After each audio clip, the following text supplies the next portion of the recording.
तो yes, here what we have to do, we have to take the balsam or tuberose and the roots intact to it. उससे क्या होना चाहिए, root उसके अंदर जुड़ा होना चाहिए, रूट टूटना नहीं चाहिए, ऐसा प्लांट लेना है। Wash and clean its root, और उसके रूट को वॉश और क्लीन करना है। Shown in the figure 15.1, keep it in the water containing stain like safranin और योसिन। अब क्या करना है यहाँ पे, जैसे इसमें दिखाया है, बीकर के अंदर वाटर लेकर उसके अंदर सेफ्रेनिन जो एक डाई है, कलरिंग एजेंट है पिंक कलर का, और ईओसिन ये भी स्टेनिंग मटेरियल है, लैब में यूज़ होने वाला, इसका इस्तेमाल करना है। तो वाटर क्या हो जाएगा, सेफ्रेनिन के कलर का और ईओसिन के कलर का हो जाएगा। Observe the stem and the veins of the leave after 2 to 3 hours, और इसको स्टैंड के सपोर्ट से क्या करना है, उस प्लांट को इस तरह से उसके अंदर डिप करना, उसके रूट्स को उस वाटर और स्टेनिंग के साथ में। Then you have to observe the stem and veins of early after the 2 to 3 hours. 2 से 3 घंटे के बाद उसके लीफ और क्या करना है, स्टेम को ऑब्जर्व करना है। तो आपको क्या दिखाई देगा, when you will observe it then you will find that the eosin और safranin colour in the veins और the leaf of that plant. इसका मतलब क्या हो गया, that colour came from the water, coloured water, जो coloured water and it is absorb through the root, और root के थ्रू ये एब्जॉर्ब हुआ और उस तक पहुंचा, ऐसा आपको समझ में आएगा। नाउ सी द फिगर 15.2, 15.2 का फिगर ऑब्जर्व करो। देखो यहाँ पे क्या क्या दिया है, सॉइल पार्टिकल्स है, ये क्या है, सॉइल पार्टिकल, और ये क्या है, इसका रूट है, रूट हेयर्स, रूट हेयर्स जो रूट से भी पतले स्ट्रक्चर होते हैं उसको क्या बोलते हैं, root hair. Now see this is the yes figure, yes this is the root and these are the small fiber like stuff, filament like structures are the root hairs, ये root hair। अब ये root hair का TS लिया, transfer sections लिया, उसको cut करके microscope के under observe किया है। तो ये जो सेक्शन दिख रहा है यहाँ से कट किया पतला, उसके ये पार्ट्स है। तो you will see that root hairs are in contact with the soil particle, soil particle के वो कांटेक्ट में है। तो क्या हो जाता है, ये सॉइल से ये रूट हेयर वाटर को एब्जॉर्ब करते हैं, क्या करते हैं, एब्जॉर्ब। और इसके बाद में एब्जॉर्ब करके ये क्या होता है, ये जाइलम कंडक्टिंग टिश्यू में आता है, और जाइलम कंडक्टिंग टिश्यू क्या करता है, इसको इस रूट से, सॉइल से लेकर जितना भी ऊंचा टॉल ट्री है वहाँ तक इसको पहुँचाने का काम करता है। ओके, कौन सा कंडक्टिंग टिश्यू, जाइलम। ये क्या करता है, ये जो भी वाटर एब्जॉर्ब होता है उसको एब्जॉर्प्शन के बाद पूरा का पूरा उसको क्या करता है, ये जितनी टॉल हाइट है ईच एंड एवरी पार्ट में सर्कुलेट करने का काम करता है। Root cells are in contact with the water and mineral in the soil, root cells are in contact with the water and mineral in the soil. जो root hairs होते हैं वो क्या होते हैं, वो सॉइल और मिनरल के कांटेक्ट में होते हैं, और सॉइल के अंदर वाटर एंड मिनरल से enter the cell on the root surface due to differences in the concentration. Call करो sir. Water and mineral enter the cell on the root surface, जो वाटर और मिनरल है वो root के surface पे क्या करता है, एंटर होता है, due to differences in concentration, concentration का डिफरेंस होने की वजह से। अब ये कॉन्सेंट्रेशन का डिफरेंस मतलब जो रूट के अंदर का कॉन्सेंट्रेशन है वाटर और मिनरल का, और जो आउटसाइड जो सरफेस है उसका, उसके बाहर का जो एनवायरनमेंट है उस या सॉइल के अंदर का जो मिनरल एंड वाटर का कॉन्सेंट्रेशन, इस डिफरेंस की वजह से वो क्या होता है, उसके अंदर एंटर होता है। As a result these cells become turbid, इसकी वजह से क्या हो जाते हैं, ये सेल्स स्वेल होकर वाटर को एब्जॉर्ब करके स्वेल होकर टर्जिड हो जाते हैं। This turgid cells exert pressure on the adjacent cell and these turgid cells जो स्वेल होके फूक जाते हैं वो क्या हो जाते हैं, बाहर नेक्स्ट नेबरिंग सेल्स के ऊपर प्रेशर एक्सर्ट करते हैं। This is called the root pressure, इसी को हम क्या बोलते हैं, root pressure. Under the effect of this pressure, under the effect of this pressure water and mineral reach the xylem of the roots, and to reduce the difference in the concentration they are continuously pushed forward। और ये क्या हो जाता है, जो pressure है, इस pressure की वजह से वाटर और मिनरल जाइलम तक पहुंचते हैं, और उस डिफरेंस को रिड्यूस करने के लिए वो क्या करते हैं, जाइलम जाइलम में पुश करते हैं। As result of this continuous movement, इस कंटिन्यूस मूवमेंट की वजह से water column is formed, there is a formation of the water column which is continuously pushed ahead. This pressure is sufficient to lift the water up in shrubs, small plants and small trees. Now, this root pressure is so sufficient that it is able to lift the water in the shrubs and small plant and small trees. Now, transpiration pool. Next part is the transpiration pool. Transpiration pool क्या है that we have to see now. Observe the figure.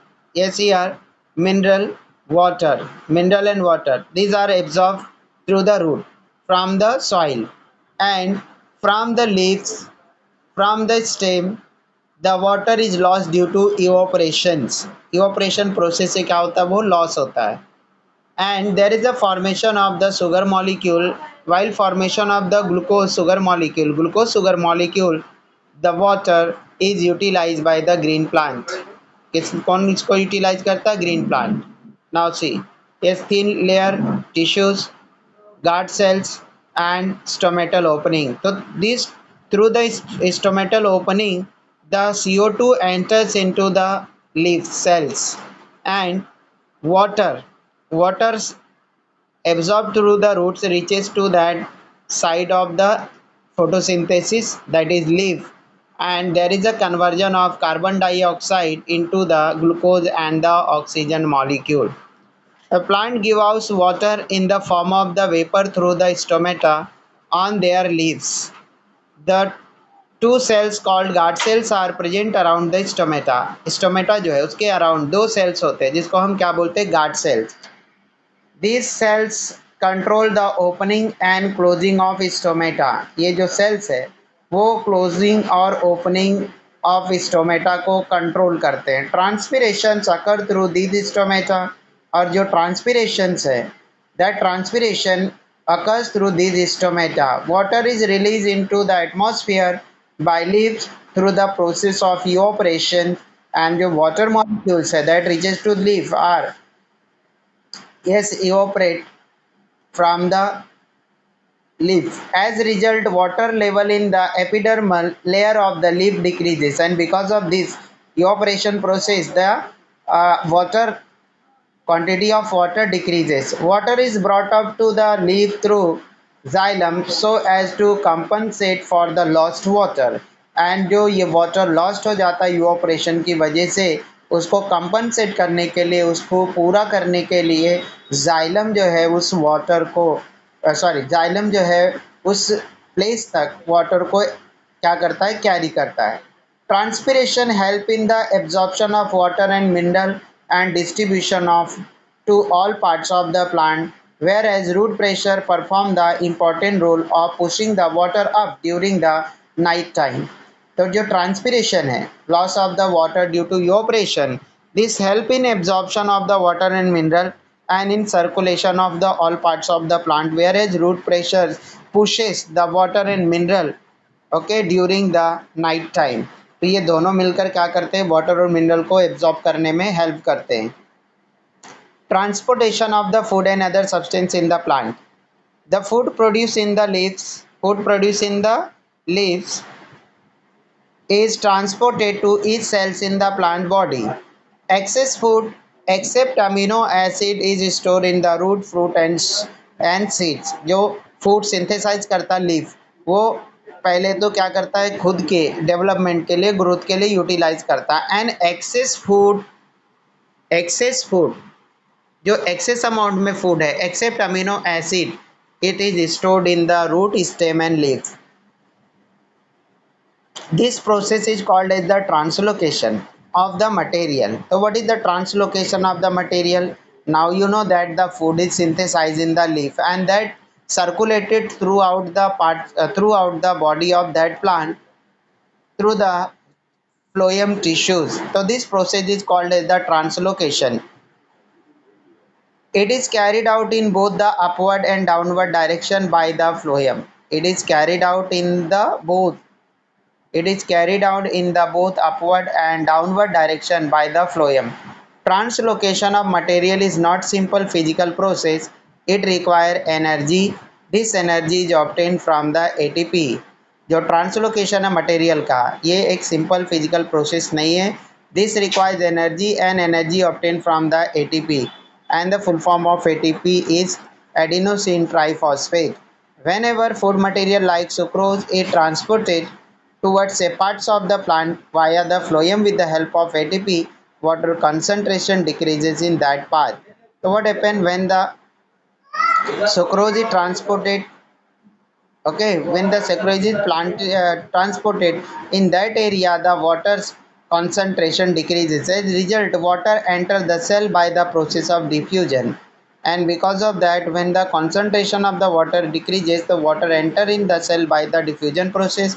The pressure on the cell wall increases due to increase in the cellular content.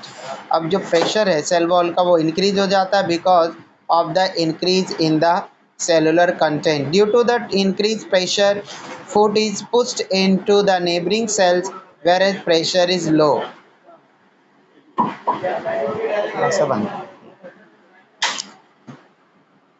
This process helps the phloem to transport the material as per need of the plant.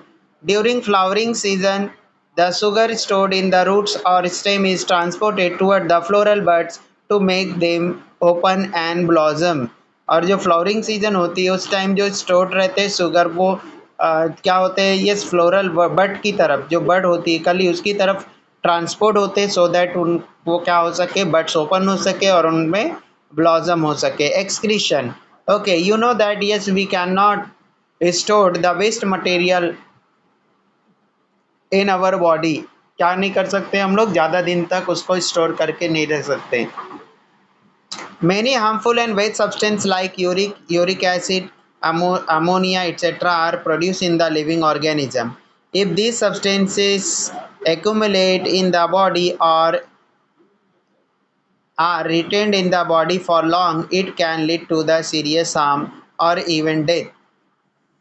Hence, it is necessary to remove such harmful and waste substances from the body. Different organisms have the different method of doing this. Removal of the waste or harmful substance from body is called excretion. So, what is excretion? Removal of the waste or harmful substance from the body is called as the excretion. In unicellular organism, waste material are directly eliminated across the cell surface, whereas the process of accretion in the multicellular organism is complex.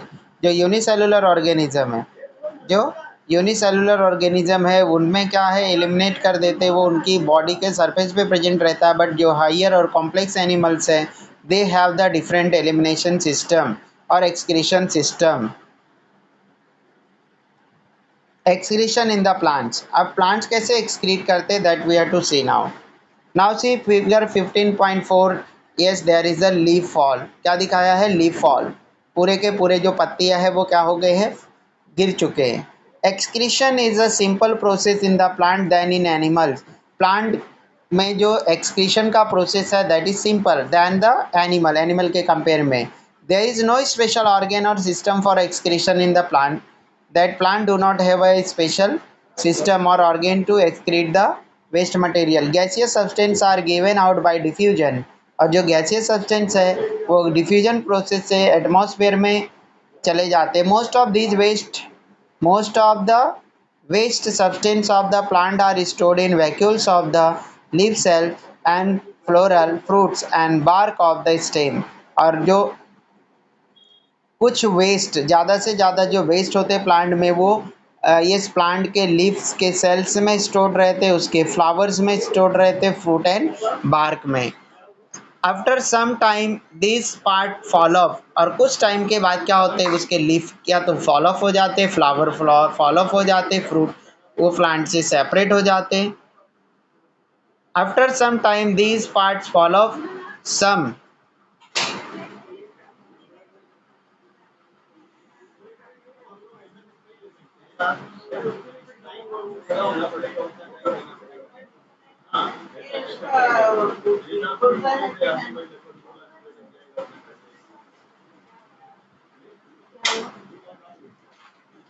Some other waste materials are stored in the old and worn xylem in the form of resin and gums. So in some plant, what happens? The waste materials are stored in the old and won xylem, जो क्या है ये पुराने old जो xylem होते हैं उसके अंदर रेजिन और गम्स के फॉर्म में वो स्टोर रहते हैं। Some waste materials are also given out through roots into the surrounding soil.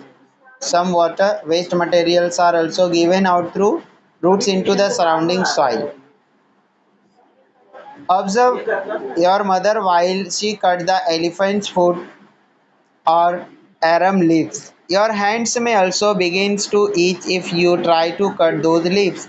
Why does this happen? Try to find out. Ask your mother what she does not to prevent itching. In some plant, waste materials are present in the form of the crystal of calcium oxalate. They are called raphites. As they are needle shaped, they prick they prickle and cause irritation of the skin. Some waste material of the plants are useful to humans, for example, gum, resin, latex of the rubber, etc. So the things that we used like the gum, resins, latex of the rubber, all these substances are the waste material. All these substances are the waste material of the plant. Excretion in human being. So now yes, human being, the excretion process is complex or yes contain the many steps as compared to the excretion in the plant.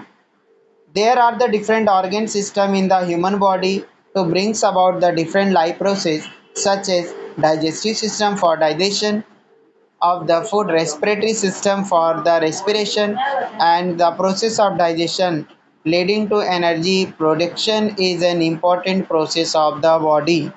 Now in our body there are many systems that together working in coordination. Okay, for example the digestive system, next respiratory system, blood circulatory system.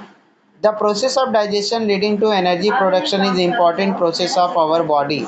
और जो क्या है ये अपनी body में energy production के लिए जो इम्पोर्टेंट सबसे जो है वो लाइफ प्रोसेस है digestion. Various waste material are form during this process, और बहुत सारे वेस्ट मटेरियल फॉर्म होते हैं इस प्रोसेस के time. Removal of this waste from the body is very important, and it is excretory system that carries out this function. The human excretory system consists of a pair of kidney, a pair of uterus, and urinary bladder and urethra. Urine is formed by kidney by separating the waste and unwanted excess substances from the blood. जो human excretory system है that contain the pair of kidney, एक kidney, okay two, एक pair kidney है मतलब two kidneys are there, and pair of uterus और two uterus are there, and urinary bladder, one urinary bladder and one urethra. Urine is formed by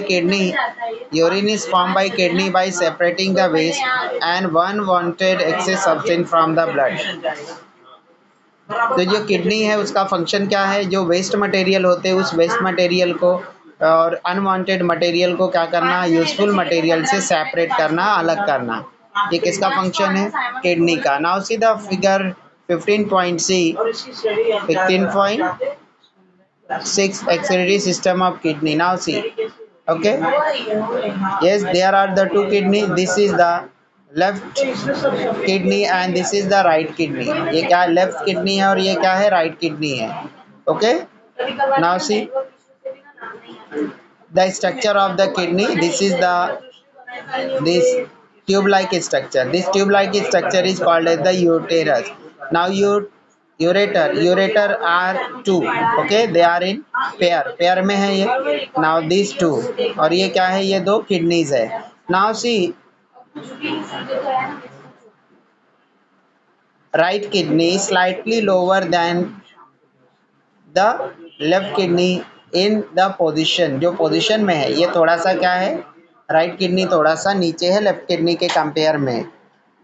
now see the structure, this middle part is medulla, renal inferior vena cava, and this is adrenal gland, and this is the renal artery, and this is blue one, blue जो दिख रहा है वो क्या है, renal vein, and yes below of that abdominal aorta, ureter, bladder and urethra. Okay, so these are the parts. Now it's T S is taken here, उसका T S लिया। देखो यहाँ पे रीनल आर्टरी जो है, रीनल आर्टरी से क्या होता है, ऑक्सीजनेटेड डीऑक्सीजनेटेड ब्लड एंटर होता है। एंड इसके बाद जो है रीनल वेन से सॉरी ये रीनल आर्टरी से क्या होता है, ऑक्सीजनेटेड ब्लड एंटर होता है, और रीनल वेन क्या करता है, डीऑक्सीजनेटेड ब्लड को उसमें से कलेक्ट करता है। Renal pyramid, renal capsule, cortex and renal calyx. The two bean-shaped kidneys are situated one on either side of the vertebral column। जो वर्टिब्रल कॉलम है, वर्टिब्रल कॉलम के एज क्या है, दोनों साइड में, और left side as well as on right side. Two bean shaped kidneys are situated, bean के shape का, कौन से शेप का, बीन, बीन के शेप का जो है दो किडनीज सिचुएटेड है on the posterior side of the abdomen, abdomen के पोस्टीरियर साइड में है ये, पीछे है उसके। The functional unit of the kidney that perform the basic function of filtration is called nephron. और जो इस किडनी में जो फिल्ट्रेशन का काम करती है, सबसे छोटी unit, that called as the nephron, उसको हम क्या बोलते हैं, नेफ्रॉन। नाउ सी, ये कई नेफ्रॉन से, many yes nephron constitute the kidney, बहुत सारे नेफ्रॉन मिलकर क्या बनाते हैं, किडनी बनाते हैं। अब देखो यहाँ पे किडनी, यहाँ पे क्या है, ये नेफ्रॉन क्या है, नेफ्रॉन का स्ट्रक्चर है। एंड हियर ग्लोमेरुलस टिश्यूज है, जिसको हम क्या बोलते हैं, बोमेन्स कैप्सूल भी बोलते हैं।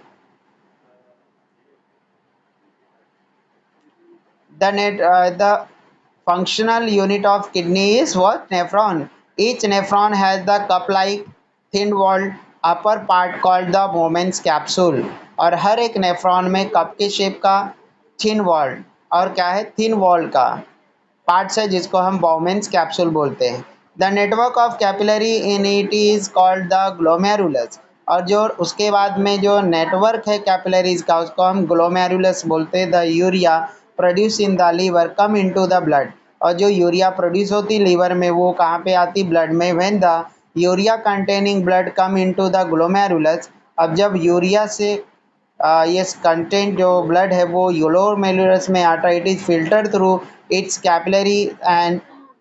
Capillaries and urea and other similar substances are separated from it. और उसके बाद में ये क्या होते हैं, उसमें से सेपरेट हो जाते हैं। Various water molecule and small molecule of some other substance can cross the semi permeable membrane of the Bowman's capsule। But कुछ ऐसे मटेरियल होते हैं जो are very small in size, that yes crosses the Bowman's capsule।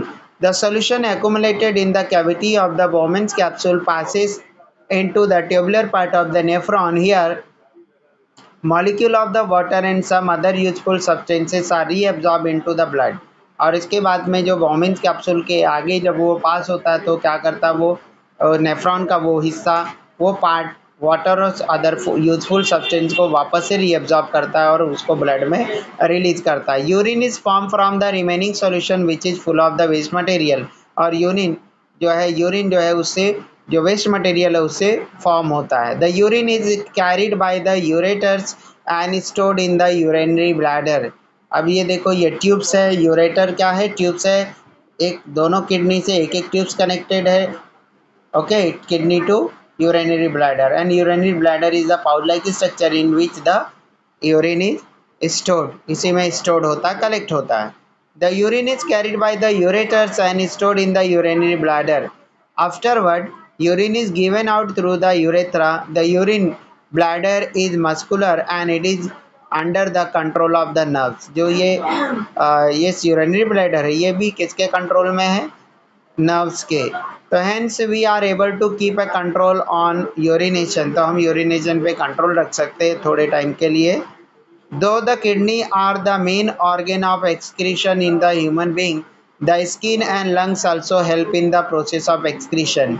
Kidney main organ है, फिर भी जो अपनी स्किन है, क्या है, स्किन, और जो लंग है, ये भी एक्सक्रीशन प्रोसेस में हेल्प करते हैं। The right kidney is slightly lower position than the left. Each kidney has approximately 10 lakhs nephron. और हर एक किडनी में लगभग 10 lakhs नेफ्रॉन होते हैं। approximately 5 liter of the blood which is present in the normal healthy person's body filter by the kidney about 400 times every day. अब एक normal person के बॉडी में लगभग लगभग 5 लीटर खून होता है, कितने ब्लड होता है, 5 लीटर ब्लड होते हैं, और उस 5 लीटर ब्लड को एक डे में लगभग लगभग 400 टाइम किडनी फिल्टर करती है। ओके, कितने बताया ये, कितने लीटर ब्लड अप्रॉक्सीमेटली एक नॉर्मल हेल्दी पर्सन में होती है, 5 litre, and that is filter about 400 time every day. Thus, every day the kidney filters about 190 liters of the blood from it, which about 1 to 1 liter of the urine is formed. Every day kidney 190 liters blood से 1 to 1.9 litre of urine क्या करती, form करती है। Remaining liquid is reabsorb, और बचा हुआ क्या होता है, रीअब्जॉर्ब हो जाता है।